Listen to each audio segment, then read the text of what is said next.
Welcome, everyone. As always, it is so lovely to have you here. We have made it to the halfway mark, so congratulations. We have done a lot of theory, and we have dove headfirst into some really challenging concepts, and I'm aware of that. So if you're here and you're still open-minded and you're excited to go deeper, I feel like the word congratulations is inappropriate. I feel like there's a better word out there, but it's all I can think of right now. So congratulations for making it this far. I'm very excited to dive into today's topic. We're going to be talking about the emotional labyrinth. Before I get into today's class, I want to let every one of you know that whilst we can go to a certain depth in foundations, and it was my intention to share fundamentals and to give you as much as I could in a short amount of time. This work takes time. It truly takes time. There are people that I have been working with for years, and they're still uncovering layers of themselves. They're still going through forgiveness opportunities even after years. And I have found that doing the work in community over a period of time is incredibly powerful. And so for any of you who feel that this particular path is for you, we do have our mentorships. We do have our really close community of friends and students who are working on their own shift from fear to love. We do it together. And I haven't talked about it too much yet, but I am not only passionate about helping people make the transition from fear to love. I and this community is incredibly passionate about creating from love as well. We're all artists at the end of the day. Sometimes I don't know if I'm more of an artist or a therapist. I'm probably both. But we understand as artists and creatives that we really only have two options. Either we're creating from fear or we're creating from love. And so to make the transition from fear to love isn't just about feeling better. That's ultimate. But it's also about expressing ourselves from that state of being, creating. So if you are interested in going deeper with us at any point, if you're interested in making a permanent shift from fear to love and you want to go through the work over a longer period of time and you want more support, I will put links to apply for our mentorship below. Those links are underneath every class that I teach. So if at any point you are like, I want to know how far this rabbit hole goes, you can apply. If you qualify, I will reach out to you. We can jump on a call together. In the mentorship, we do up to 6 calls a month. They're 3 hours long each.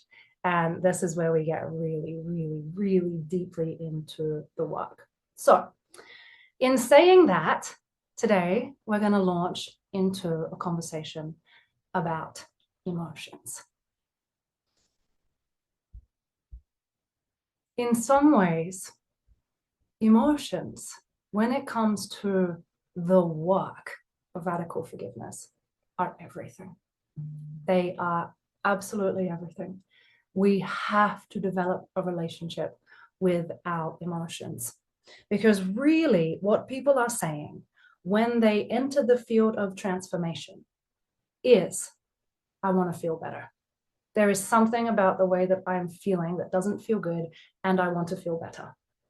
That's it. It's that simple. I want to feel better. And we have to peel back the layers of our beliefs about feelings and emotions so that we can get to the core and understand, where is an emotion coming from? What is an emotion? Is it different from a feeling? Are there good emotions? Are there bad emotions? Is love an emotion?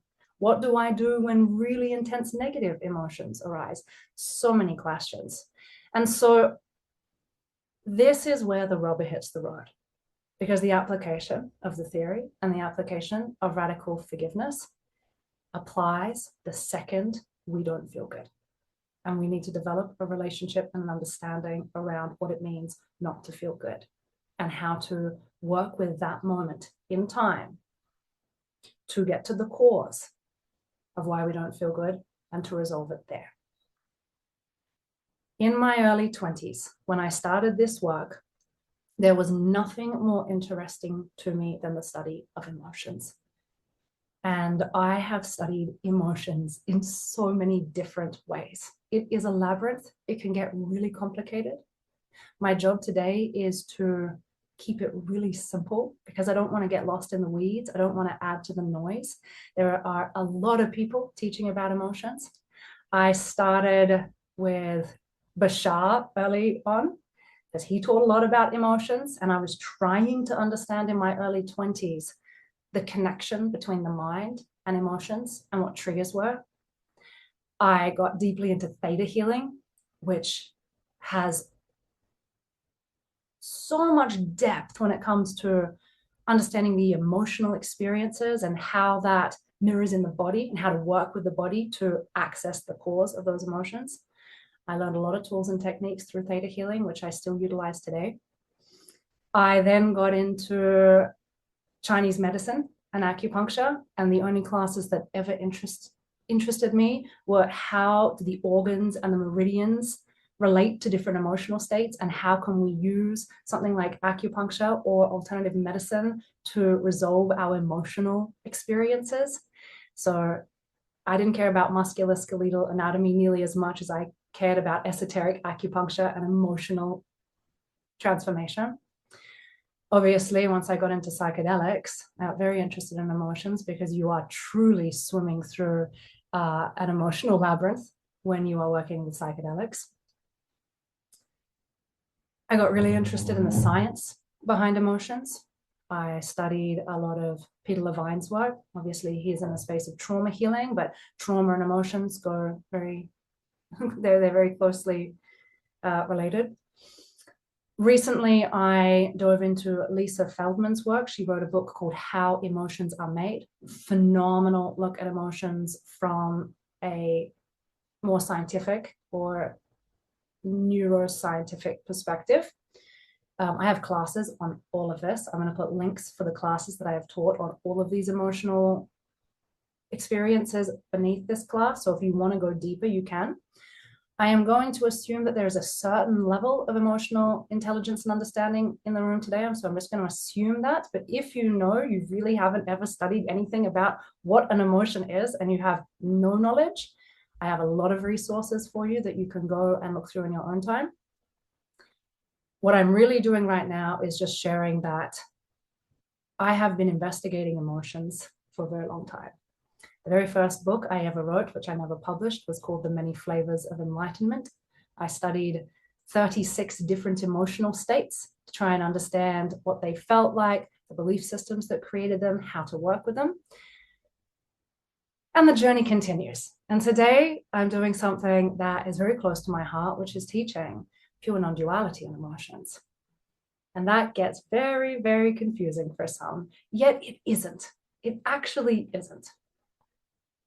We're going to begin with a very small experience because you may not have ever thought about the fact that love isn't an emotion.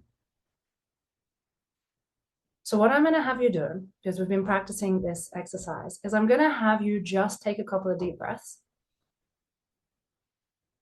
And I'm going to have you bring your attention to this moment now, to the best of your ability. Just feel your beingness.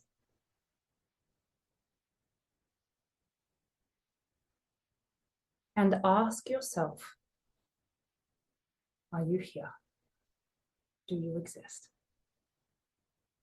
Let's utilize the little exercises that I'm giving you. So drawing from very first class, am I here? And ask yourself, is this a belief that you're here, or is it something you know? And if you're not sure, try and stop existing.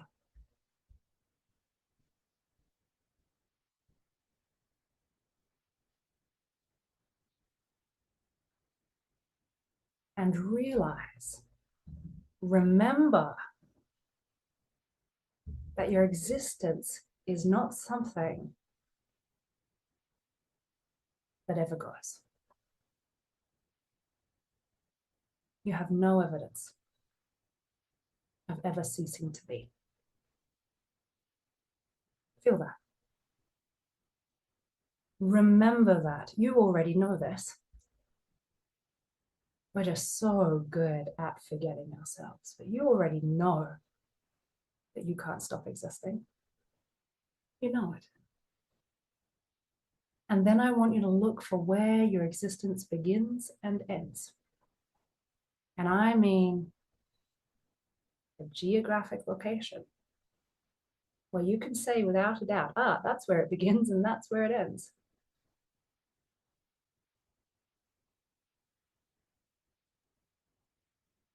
Remind yourself that you cannot find a definitive beginning or ending to your being, that it's right here, right now, always. Take a breath, relax.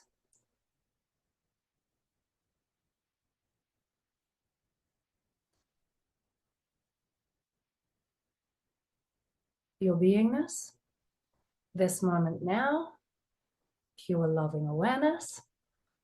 It's all the same thing. And it is not an emotion. It's not an emotion. It is pure experiential knowledge.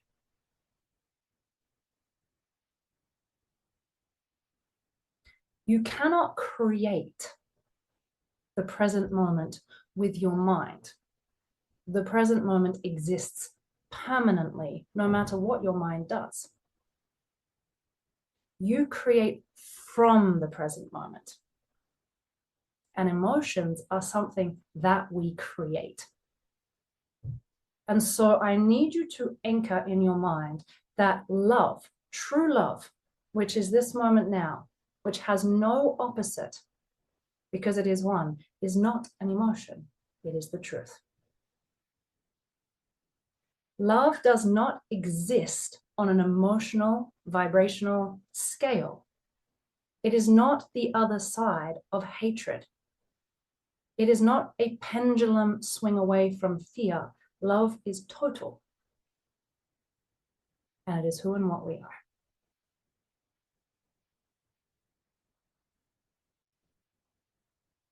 If and when you experience love, which means that you are here now, you are having one of those beautiful experiences of being totally present, the only thing that you're ever meant to do with this is enjoy it. Celebrate, share, give. You do not need to analyze it. You don't need to fix it. You don't need to do anything with it. When you are in love, you are yourself. You are who you truly are. And when somebody says, I want to create from love, when an artist turns up and says, I want to create from love, I want to live from love, I want to share from love, what they really mean is they want to be present. And they want to spontaneously be themselves. And they want whatever inspiring, beautiful, creative idea arises to just come and flow through them without any inhibition, without any fear. And so today we start here, which is always the beginning and ending of our story, which is that you are pure loving and awareness. And that is not an emotion, which means that you are not your emotions. Emotions are not who you are. Let's begin there. And so when the mystics say, you are not this body, you are not these emotions, if you sit in the pure present moment and I say, this is permanent, it's not something you're creating, it's something that you are, and I say, this isn't an emotion, that should make sense. Our story over the last 4 classes began with this. And by the way, if ever you have a challenge with a story, sit back and think about the fact that all of this that you are experiencing, life, reality, yourself as a body, as not a body, whatever it is, whatever your story is, it's all made up out of a story. So really what we're doing is we're looking at stories, and we're looking at whether those stories create relief or whether those stories create suffering. And so you can always sit back and think that we are artists and we're talking about stories, and we're having a look at whether your story is one that's aligned with love or aligned with fear. That's it.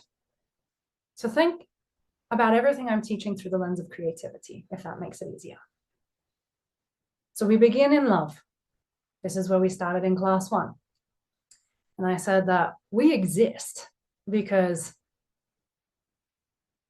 the infinite creative universe, which some people call God, wanted us to exist, and through extension, created us. We are exactly the same as creative force of the universe. The only thing is, God created us. We didn't create God. That's the only difference. It's the only difference. Otherwise, we are as creative as our creator. First thing that we did, or one of the things that we did with our creative power, was to believe in separation. That belief created an emotional experience. That emotional experience was fear. It begins there. So the way that we go from being pure loving awareness, experiencing the truth of who and what we are, to fear, which is the same as creating duality, is to believe in separation. The belief in separation, just like every belief, has an emotional counterpart to it. The emotional counterpart to the belief in separation is fear. And very quickly after we believed in separation, we believed we did something wrong. Those two things came together, creating guilt. We didn't want to face the guilt, just like we don't like facing certain things now because of the belief that's there. And so instead of dealing with the guilt, we projected the idea of a universe in our mind. And we fragmented the mind into seemingly separate parts. An incredible visual that I've been giving people lately is to imagine that there is a canvas in front of you, and that when your mind comes up with stories and projects outwards, it lands on the canvas. Your mind is also creating the canvas. You're creating the canvas, you're creating the projection, you're creating the image that you see on the canvas. When you firstly project the idea of the world onto a canvas, at first, it doesn't mean anything. And this is what we talked about last week. We talked about projecting the idea of the world onto a canvas. The canvas is everything that you see around you. So if you just look around yourself, like actually look around, look at the room, if there's windows, look out the windows, everything that you see. In fact, everything that you see, sense, and feel through these senses is all a painting that your mind is making. And so this canvas is a 3D canvas. It feels like it has dimensionality to it. It's not just your flat canvas when you think about being an artist. This is a 3D canvas. Everything that you see, sense, and feel that seems to be out there is the mind's projection onto this multi-dimensional canvas, and you're creating it. When you firstly project the idea of a world, we'll go slowly here. At first, there is no meaning in it. It's void of meaning because there's no intrinsic meaning in an art piece. In the same way that if you were to actually make a painting and draw a picture, it doesn't mean anything until you give it meaning. It's just a picture. So after we projected the idea of the world out there, we then decided to start giving it meaning. And the meaning that we give to everything that we see is going to create the experience that we are having of what we think is life. But I'm going to say, just to keep us nice and clear, It creates the experience we are having of the painting that we are projecting, of the movie that we are projecting.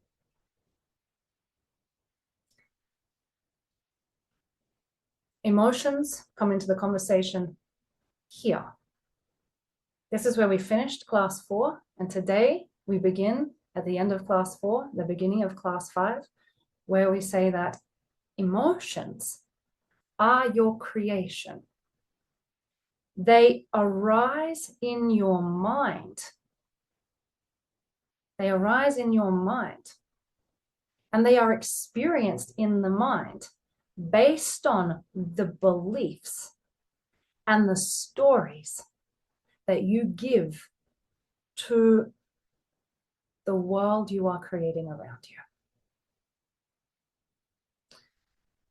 Although Lisa Feldman, who is a neuroscientist, doesn't necessarily speak from the position of pure non-duality, she did an extremely good job at creating a body of work that says scientifically, it is provable that our emotions are something that we create based on our interpretations of the world. Now, that is beautifully scientifically provable. Emotions are not something that are intrinsically in the body, right? You don't just somehow incarnate in this body and there is a set of 12 emotions in there. And when you press the right buttons, they arise universally for everybody. Not at all. Emotions are a creation of the mind. They're a creation of your mind. What is universally experienced is that there are certain beliefs that have a certain emotional imprint. So when somebody, for example, thinks, I am unworthy, unworthiness is the experience that goes with that particular belief. And we can all experience the feeling of unworthiness in a similar way. But you have to realize that you create your emotional experience.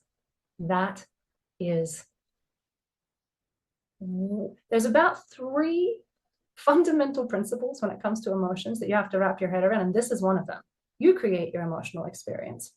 The reason you have to wrap your head around that is because the second you understand I am responsible for the emotional experience that I am having, you begin to remove your attention from the painting and saying, the painting out there is responsible for how I feel.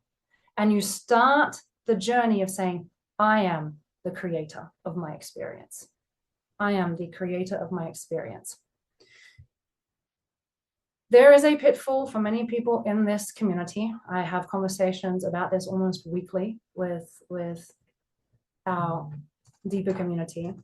And that is, there are a lot of people in here who are very hard on themselves, very, very hard on themselves. They have very high standards in their mind. And so the second they realize, wait a minute, I am responsible for the emotional experience I'm having, they then like to blame themselves for that. And they add more guilt. They add more salt to the wound by saying, well, what an idiot I am for creating a shitty experience. If I'm responsible for my suffering, that makes me an idiot. Of course, the second people start recognizing that they are the ones responsible for their emotional experiences, it brings up a heck of a lot of questions. Like, you're telling me that when that horrific thing happened to me, that I am responsible for my reaction and experience of that? Isn't it justifiable that I should have felt anguish or despair or rage?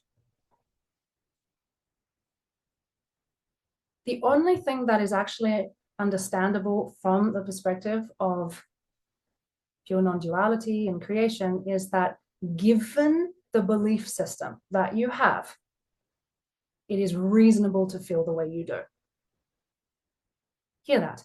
If somebody believes that they are unworthy and they feel unworthiness, it is reasonable that they feel unworthiness because they think they're unworthy. That's reasonable. If somebody has a subconscious filled with the most horrific beliefs about themselves, it's reasonable that they don't feel good. That's what's reasonable.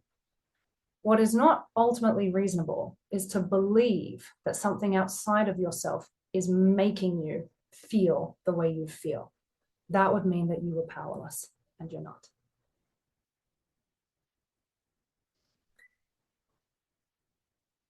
I said there was about three fundamental things that you need to wrap your head around when it comes to emotions. The first one is you are responsible for your creation of emotions. Second thing is pure non-duality says you are pure loving awareness. Let's see if we can unpack this little problem together. Pure non-duality says you are pure loving awareness and that only love is real. Full stop. That is this teaching, by the way. That's all it is. Only love is real. If you could just wrap your head around that and believe it, you'd be free. But it's actually one of the most challenging things to truly believe. But that's what this teaching is. So pure non-duality says only love is real. Full stop. Now, if an ego gets a hold of this teaching and doesn't understand how to work with their emotions, the next thing the ego says is, great. So anything that isn't love mustn't be real. It must be an illusion. Therefore, I don't need to feel it. The truth is, you don't need to feel it. You don't need to do anything. You have to give me 2 seconds. I think this cat wants to be let out of the room. Hold that thought. You don't need to do anything. Come on, let's get here.